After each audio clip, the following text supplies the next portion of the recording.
당신이 가진 가능성을 현실로 만들고 싶다면 지금부터 집중하세요. 챕터 1 부자들은 절대 이렇게 하지 않는다. 저축만 하면 절대 부자가 될 수 없다. 돈을 모으기만 하면 부자가 될 수 있을까요? 아마 많은 사람들이 네라고 대답할 겁니다. 하지만 실제로 저축만 하는 사람은 절대 부자가 될 수 없습니다. 당신이 돈을 아무리 많이 모아도 시간이 지나면 그 돈의 가치는 줄어듭니다. 왜냐하면 돈은 시간이 지나면서 점점 가치가 하락하기 때문입니다. 그런데도 우리는 어릴 때부터 돈을 아껴야 한다, 모아야 한다는 교육을 받아왔습니다. 문제는 그 방식으로는 절대 부자가 될 수 없다는 것입니다. 부자들은 절대 단순히 돈을 모아두지 않습니다. 그들은 돈이 스스로 불어나게 만드는 시스템을 구축합니다. 오늘 부자들이 절대 하지 않는 첫 번째 돈 관리 실수를 공개합니다. 왜 저축만 하면 부자가 될 수 없을까? 인플레이션의 영향. 우리가 어릴 때만 해도 100만 원이면 많은 것을 살 수 있었습니다. 하지만 지금은 어떨까요? 물가는 계속 오르고 돈의 가치는 시간이 지날수록 떨어집니다. 즉, 돈을 그냥 은행에 넣어두는 것은 실질적인 손해를 보는 것입니다. 저축만 하면 돈이 늘어나지 않는다. 은행에 넣어둔 돈은 그 자리에 그대로 있습니다. 하지만 부자들은 돈을 움직이게 만듭니다. 돈이 돈을 벌어오는 구조를 만들어야 진짜 부자가 될 수 있습니다. 안전하다고 생각했던 것이 가장 위험하다. 많은 사람들이 저축을 하면 안전하다고 생각합니다. 하지만 사실 저축만 하는 것은 가장 위험한 돈 관리 방식입니다. 왜냐하면 돈이 성장하지 않고 가만히 있기 때문입니다. 부자들은 이렇게 돈을 관리한다. 저축은 비상자금으로만 사용한다. 부자들은 저축을 절대 하지 않는 것이 아닙니다. 대신 저축의 목적을 정확하게 설정합니다. 비상 상황에 대비한 6개월, 1년치 생활비만 저축하고 나머지는 자산을 불리는 데 사용합니다. 돈을 일하게 만든다. 부자들은 돈이 그냥 있는 것이 아니라 돈이 돈을 만들어내는 구조를 만듭니다. 주식, 부동산, 사업, 지적재산권 등을 활용해 자산을 증식합니다. 단순한 노동 수익이 아니라 돈이 스스로 불어나는 시스템을 구축합니다. 돈이 스스로 증가하는 시스템을 만든다. 부자들은 하루 24시간 중 일부만 돈을 위해 일합니다. 나머지 시간 동안에도 돈이 저절로 들어오는 구조를 만들어둡니다. 사업을 하거나 자동화된 수익 모델을 구축하거나 장기적인 투자를 활용합니다. 그렇게 하면 내가 직접 일하지 않아도 돈이 계속 들어오게 됩니다. 당신이 지금 해야 할 실전 적용 방법. 첫 번째, 저축의 목적을 바꿔라. 저축은 무조건 하는 것이 아니라 비상자금으로만 유지해야 합니다. 6개월부터 1년치 생활비를 저축한 후 나머지는 돈이 불어나는 곳에 투자해야 합니다. 두 번째, 돈을 일하게 만들어라. 은행에 넣어둔 돈이 아니라 돈이 스스로 일하는 시스템을 구축해야 합니다. 주식, 부동산, 사업 등 자산을 증식할 수 있는 분야에 대해 공부하고 실행해야 합니다. 세 번째, 돈이 흐르는 시스템을 만들어라. 내가 잠을 자는 동안에도 돈이 들어오는 시스템을 설계해야 합니다. 지속적으로 돈이 들어오는 구조를 만들려면 노동 수익이 아닌 자산 수익을 창출해야 합니다. 챕터 2 부자들은 절대 이렇게 하지 않는다. 돈이 들어오면 먼저 소비하지 않는다. 많은 사람들이 돈을 벌면서도 왜 항상 돈이 부족할까요? 어쩌면 당신도 매달 같은 고민을 하고 있을지도 모릅니다. 월급이 들어와도 금방 사라진다.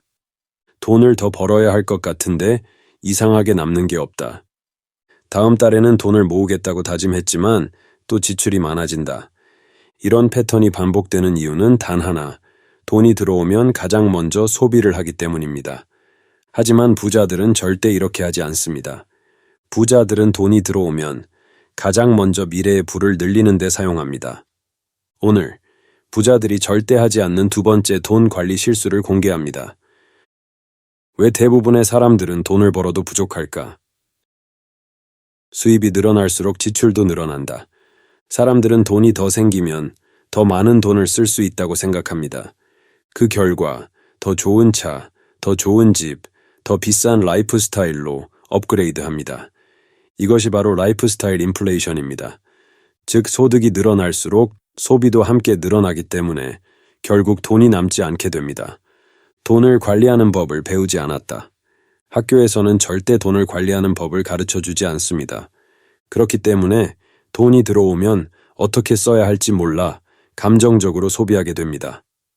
이 정도는 써도 괜찮겠지 하는 작은 소비가 쌓인다. 큰 지출보다도 작은 소비 습관이 더 위험합니다. 커피 한 잔, 외식 한 번, 쇼핑 한 번이 쌓이면 결국 큰 돈이 됩니다. 부자들은 돈이 들어오면 가장 먼저 자산을 늘린다. 부자들은 돈이 생겼을 때 가장 먼저 소비하지 않습니다. 대신 자신의 자산을 증가시키는 곳에 먼저 투자합니다. 자산을 우선적으로 늘린다. 부자들은 돈이 생기면 가장 먼저 저축이 아니라 투자를 합니다. 주식, 부동산, 사업, 온라인 비즈니스 등 다양한 자산을 구축합니다. 돈이 들어오면 가장 먼저 이 돈을 어떻게 불릴 수 있을까를 고민합니다. 소득이 늘어나도 생활비를 급격히 올리지 않는다. 부자들은 월급이 오르거나 새로운 수익이 생겨도 생활 수준을 크게 올리지 않습니다. 반면 대부분의 사람들은 돈이 생기면 소비부터 늘립니다. 부자들은 소비를 늘리는 것이 아니라 자산을 늘리는 데 집중합니다. 돈이 들어오면 가장 먼저 투자한다는 원칙을 지킨다. 부자들은 소비보다 먼저 돈을 불릴 수 있는 곳에 먼저 배치합니다. 1차적으로 자산을 키우고 2차적으로 남은 돈을 소비하는 방식을 택합니다. 당신이 지금 당장 실천해야 할 것.